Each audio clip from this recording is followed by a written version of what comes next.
vencedores, amém, queridos? Em Cristo Jesus, o nosso Senhor. Isso está firmado em nosso coração, está sacramentado, nosso coração está firme no que a palavra de Deus diz, amém?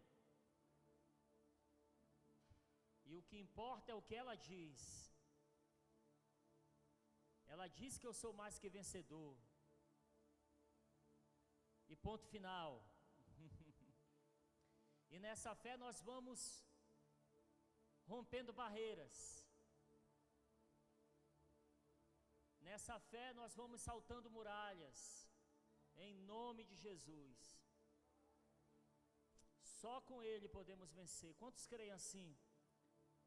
Então diga: só com o meu Deus eu posso desbaratar exércitos. Só com o meu Deus eu posso saltar muralhas. Amém?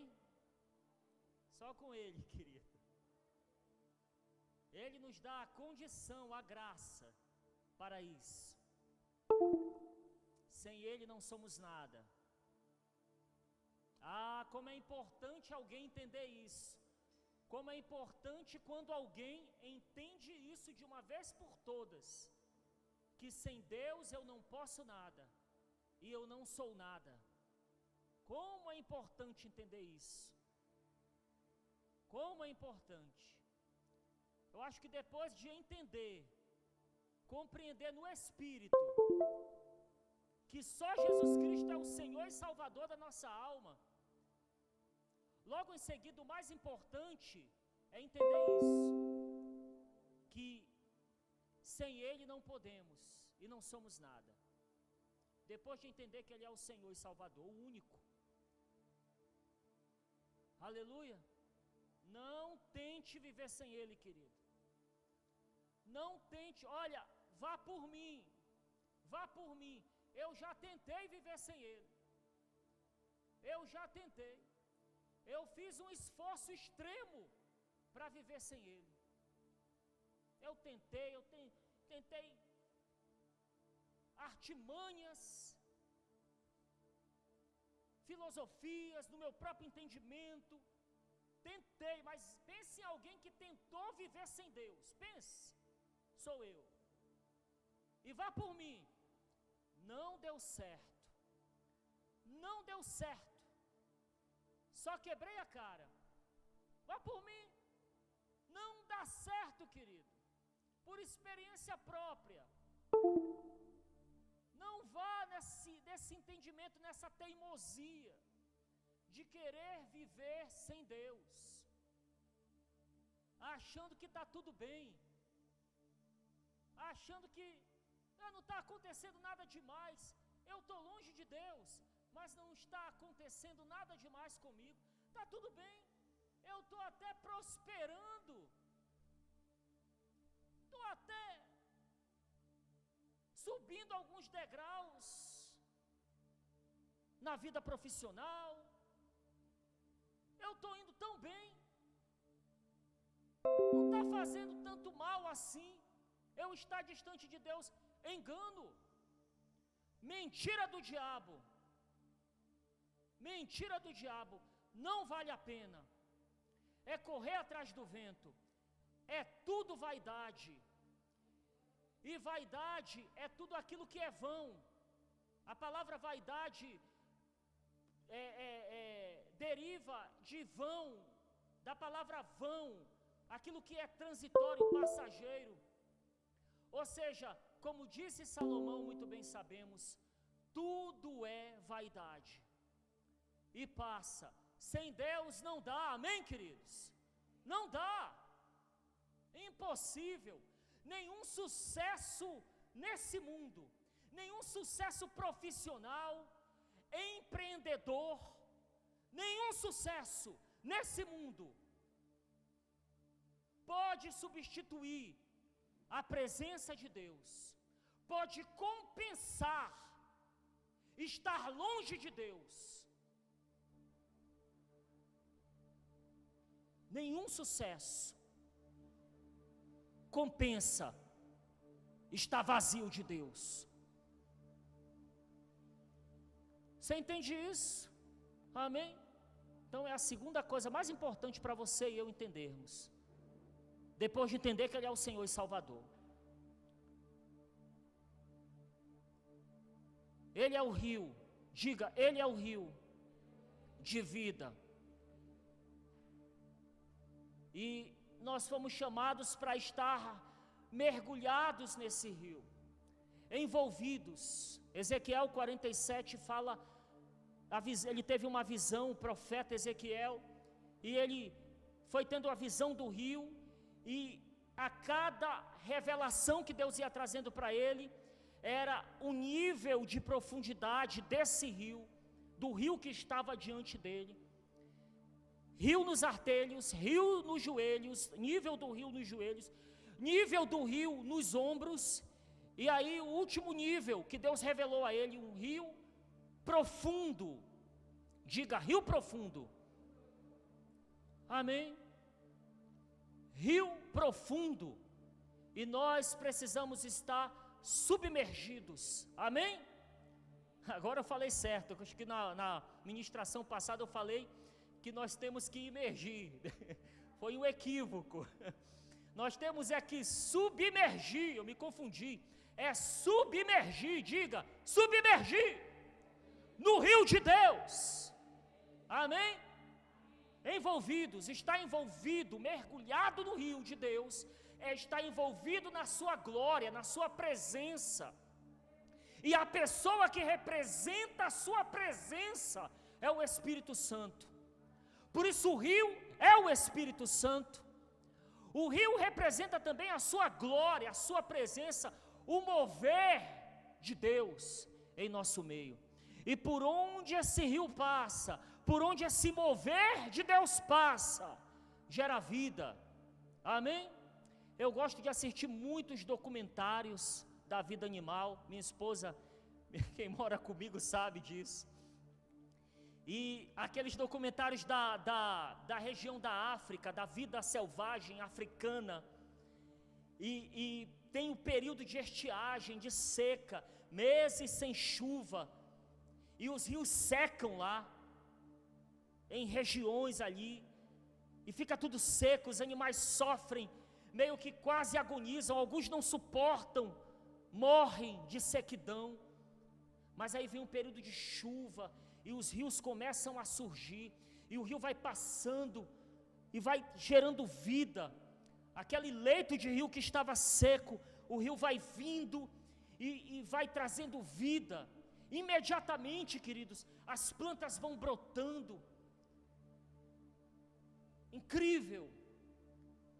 Não é à toa que a Bíblia traz esse símbolo do rio, símbolo espiritual, e nós queremos estar nele, amém, queridos? Nós começamos na semana passada a falar sobre Naamã, o homem que entrou no rio. Ele não queria entrar. Você também às vezes não quer entrar. Eu também. A gente é teimoso, cabeça dura. Por isso que a gente apanha, leva a peia nessa vida. Por teimosia, querendo ficar longe do rio de Deus. Vai sofrer igual um condenado. Agonizar na sequidão. Ele não queria entrar. Mas ele entrou. Não foi fácil, mas Naamã entrou no rio. A gente conhece a história lá do capítulo 5 de 2 Reis. E nós começamos a falar sobre isso. E às vezes na teimosia do nosso coração não queremos entrar no rio, mas o Espírito vem e nos convence, amém, queridos? Num culto como esse, numa reunião como essa, nós estamos vendo o rio passar. Alguns entram, o rio de Deus está passando, e alguns entram, alguns não entram. Infelizmente, é verdade, querido, acontece. Numa reunião como essa, em um culto, em um determinado momento, lugar, em que o rio de Deus está passando, alguns decidem não entrar. Que não seja assim entre nós, amém, queridos? Em nome de Jesus. Em nome de Jesus, amém mesmo, irmão. Que não seja assim entre nós. Glória a Deus. Naamã. E o tema da parte 2 que eu quero tratar hoje, desse tema, acessando o rio de Deus. Hoje é a parte 2, amém? A parte 2. E falamos de Naamã, o versículo 1 do capítulo 5 de 2 Reis. Diz assim: Naamã, comandante do exército do rei da Síria, era grande homem diante do seu senhor, e de muito conceito, porque por ele o Senhor dava vitória à Síria. Era ele herói de guerra, porém leproso. E nós falamos do primeiro ponto, que Naamã precisou encarar os seus poréns, não é? As questões que precisavam ser tratadas. Naamã tinha uma questão, um problema pessoal a ser tratado urgentemente. Diga, os problemas pessoais precisam ser tratados urgentemente. Não podemos deixar para depois, queridos. Se é problema, se é lepra na alma, doença na alma, então que nós possamos tratar urgentemente. Deus quer operar e nós temos que tomar posse, amém, queridos? Então ele precisou tratar, e nós sabemos que o orgulho era algo que atrapalhava muito a vida dele. Imagina, querido, um homem que era acostumado a elogios, um homem bem conceituado, as pessoas o viam como corajoso, grande guerreiro, enfim, mas ele escondia a lepra das pessoas, debaixo da sua armadura de guerreiro, né? Às vezes está só aparência, não é, queridos? Às vezes a coisa está só aparência, só a casca, né? A gente sabe como é. E Naamã estava assim. Os da sua intimidade sabiam, né? E são exatamente os da intimidade. Aqueles de casa que moram com a gente, que conhecem muito bem as áreas que precisam ser tratadas em nosso caráter. São exatamente eles. A esposa de Naamã sabia, seus filhos, todos ali, os servos mais próximos, como aquela menina israelita em sua casa, sabia do problema, mas ele escondia. Ao sair de casa, colocava a sua armadura, a sua capa esvoaçante, e era uma pompa em seu cavalo, em seu corcel, cavalo puro sangue, cavalgando em meio aos súditos do reino. Imagina, né? Mas Deus sabia do problema dele. E nós vimos que ele precisava tratar isso, os poréns em sua vida, né? Só podemos ter comunhão com o Senhor quando olhamos para os nossos poréns. Vimos isso. Estou recapitulando um pouco do que vimos semana passada, na parte 1 dessa ministração. E aqui, o orgulho é o que mais nos atrapalha para tratar o que precisa ser tratado. É ou não é, queridos? Não é à toa, meu irmão. Olha, se você prestar atenção nos evangelhos e nas partes em que Jesus confrontava os religiosos, os fariseus, hipócritas, né? Fariseus hipócritas, amém, queridos? Eu lembro que o nosso querido irmão Jonatas, o irmão Jonatas pai, não é? Ele ministrou aqui, ele falou uma coisa interessante que eu não tinha me atinado ainda para isso. Jesus falava aos fariseus e confrontava os fariseus. Naquela hora que ele confrontou os fariseus, ele disse: fariseus hipócritas, porque provavelmente tinha os fariseus que não eram hipócritas, mas ele especificou: eu estou confrontando vocês, fariseus hipócritas. Os hipócritas. Não estou generalizando, eu estou falando com os fariseus hipócritas. E queridos, ele tratava muito e confrontava os fariseus hipócritas, a respeito do orgulho. Você pode ver, a maioria das parábolas que Jesus usou para confrontar os fariseus hipócritas, eram tratando de orgulho. Pode reparar, a parábola do fariseu e do publicano, orgulho, né? Só um para citar aqui. Então, Jesus batia muito nessa tecla. Deus trata muito e confronta muito, queridos, a respeito do orgulho, do coração. Sabe por quê?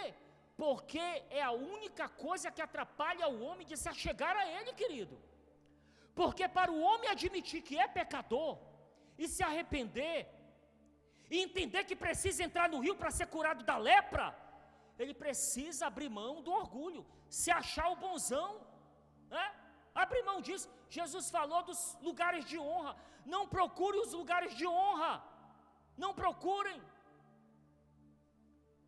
Quando vocês chegarem a um lugar, e você não tem certeza que aquele lugar é para vocês, senta atrás, procura os lugares comuns, né? Você lembra disso? Ele trata sobre isso em Lucas 14, do 7 ao 11. Não procure se achar muito diante das pessoas.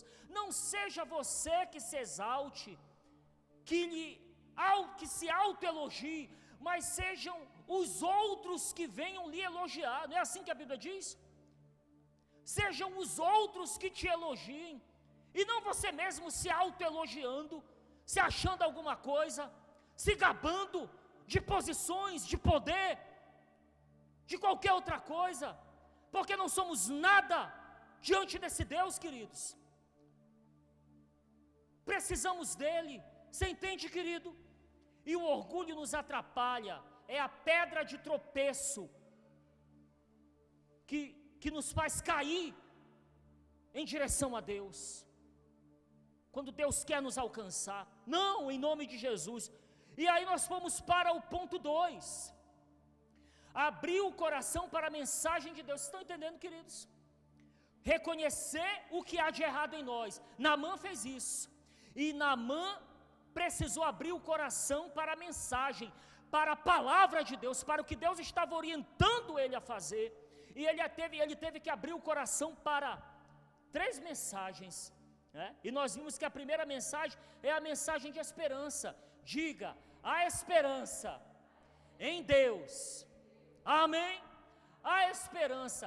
A menina chegou, aquela menina, e ela disse, o texto fala, versículos 2 e 3, e da Síria tinha saído bandas armadas, e tinham levado cativo da terra de Israel uma moça, uma menina, a qual servia a mulher de Naamã. Ela disse à sua senhora: se rogasse meu senhor ao profeta que está na Samaria, ele o sararia da sua lepra. Uma palavra de esperança chegou ao coração de Naamã, amém? Então tem jeito ainda. Naamã devia já estar, não dá mais não, contando os dias já para o seu fim. Aquela doença degenerativa que ia comendo a sua carne, coisa horrível. Interessante, nós muito bem sabemos que a lepra, conhecida por nós como hanseníase, não é verdade? Na área afetada, a área afetada fica sem sensibilidade. Olha isso, né?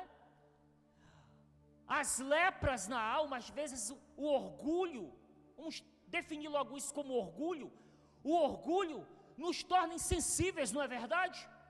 Deus está falando, está direcionando, está liberando palavra, está confrontando, e às vezes estamos insensíveis. Interessante trazer essa analogia, né? A área afetada fica insensível, e aquilo vai corroendo. Doença horrível, querido, horrível. E Naamã sabia que o seu fim estava próximo, mas havia esperança, e ele precisou crer nisso. Mas vamos seguir. A outra mensagem, a mensagem que não gostamos de ouvir. E aí nós paramos aí nesse ponto, não foi? Na semana passada. Lá nos versículos 9 e 12, então Naamã, do 9 ao 12, então Naamã foi com seus cavalos cavalos e carros, e parou à porta da casa de Eliseu. Eliseu enviou um mensageiro para lhe dizer: vá e lava-se 7 vezes no rio Jordão, sua pele será restaurada e você ficará purificado.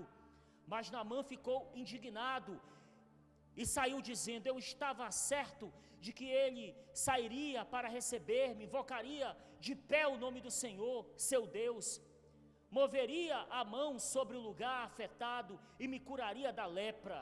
Olha só, queridos, ele queria algo glamuroso, não é? Ele queria notoriedade, com certeza, acostumado, não é? Imagina ele chegando das batalhas lá em Damasco, na capital da Síria.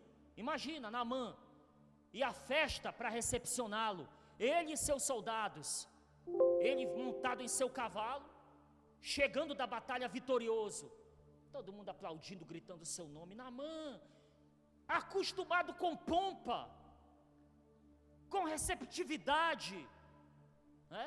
Era telão de LED, pastor, telão de LED aparecendo a imagem dele, né? O rei da Síria contratava umas bandas lá para tocar. Era um negócio louco, era um show pirotécnico.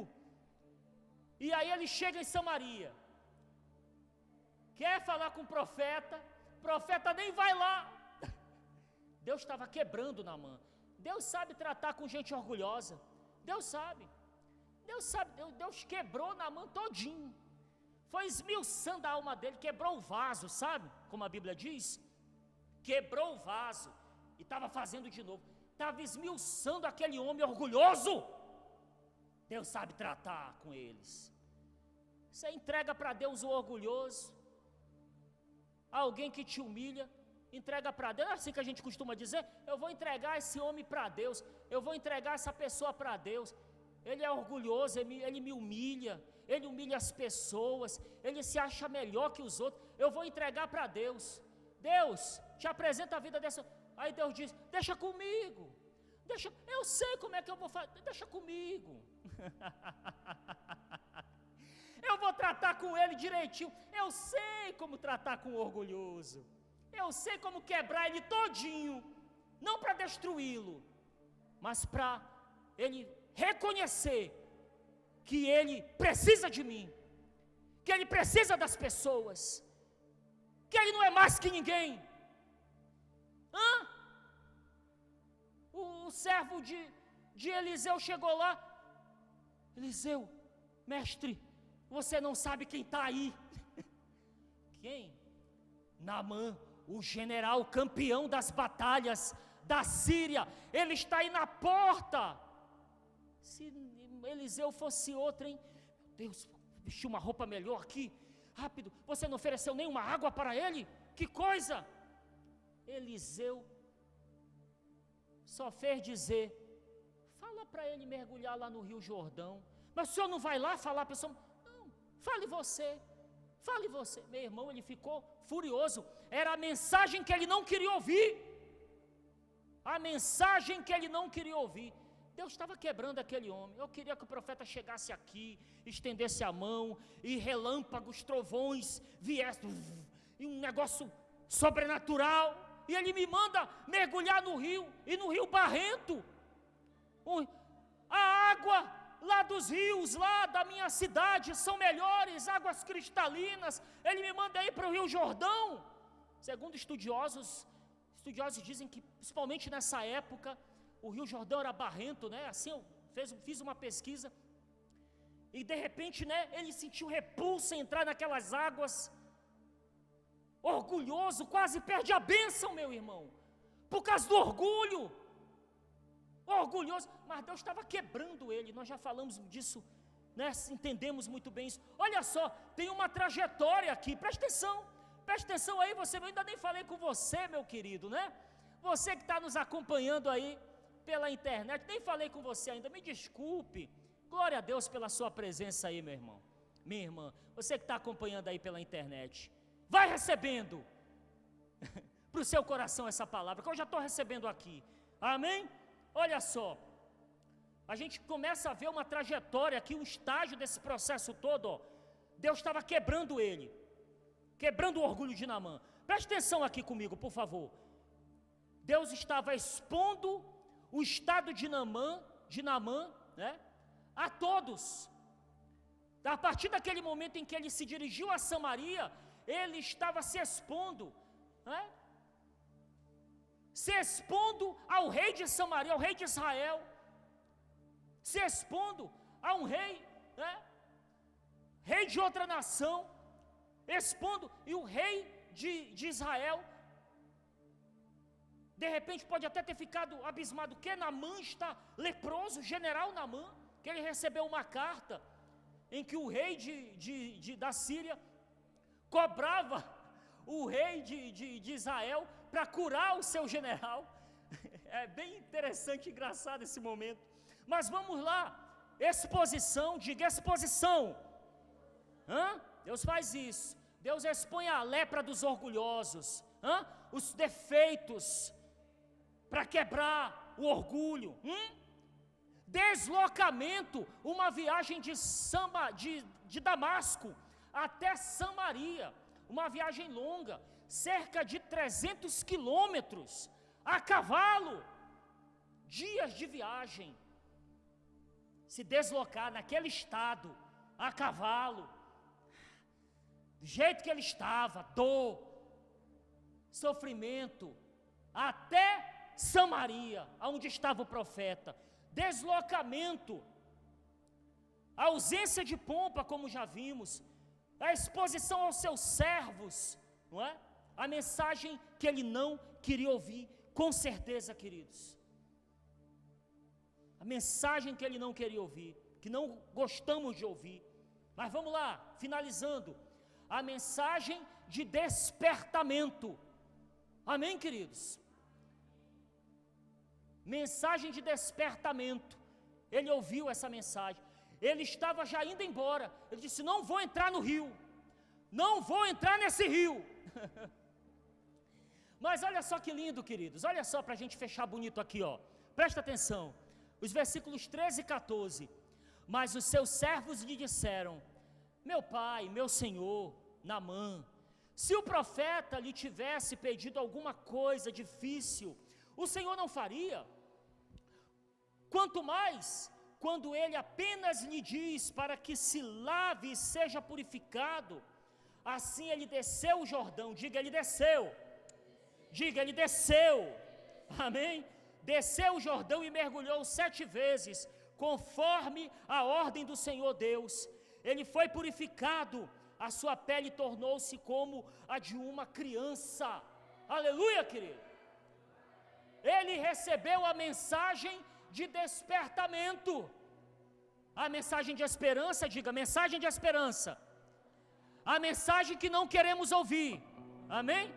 Mas que é necessária, amém, querido? É necessário às vezes receber um confronto, é necessário.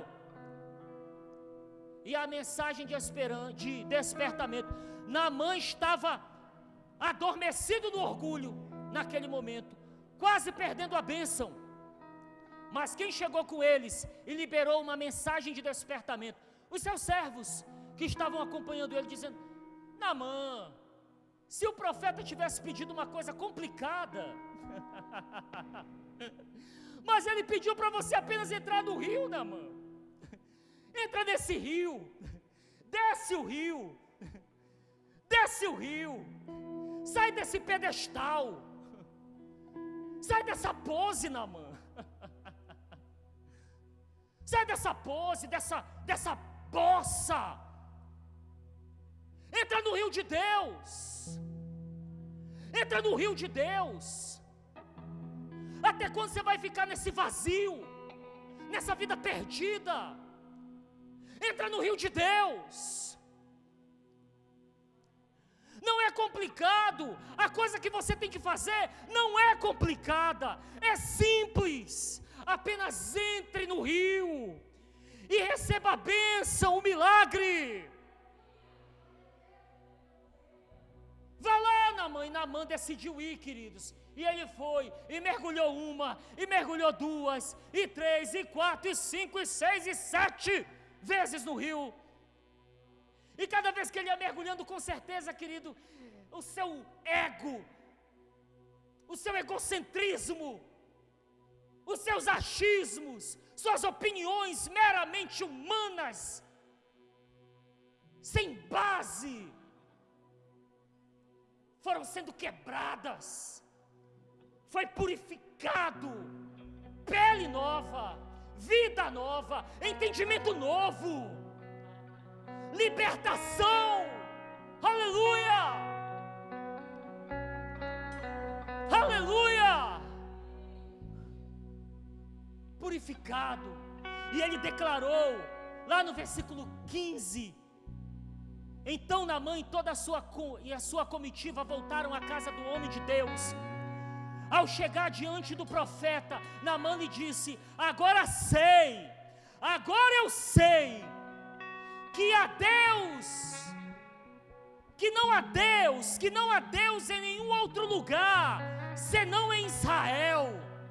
Apenas Ele é Deus, apenas Ele é Deus.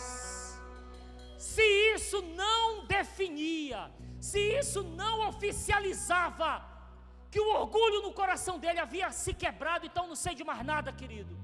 Porque quando um homem, uma mulher reconhecem que só o Senhor é Deus, é porque o orgulho caiu por terra. Ele foi salvo, ele foi purificado, e Deus foi glorificado. Naamã, quebrado por Deus e feito de novo, é assim que ele faz. Desça ao rio de Deus, desça à casa do oleiro. É o clamor do Espírito, é o apelo do Espírito Santo para mim e para você, em nome de Jesus.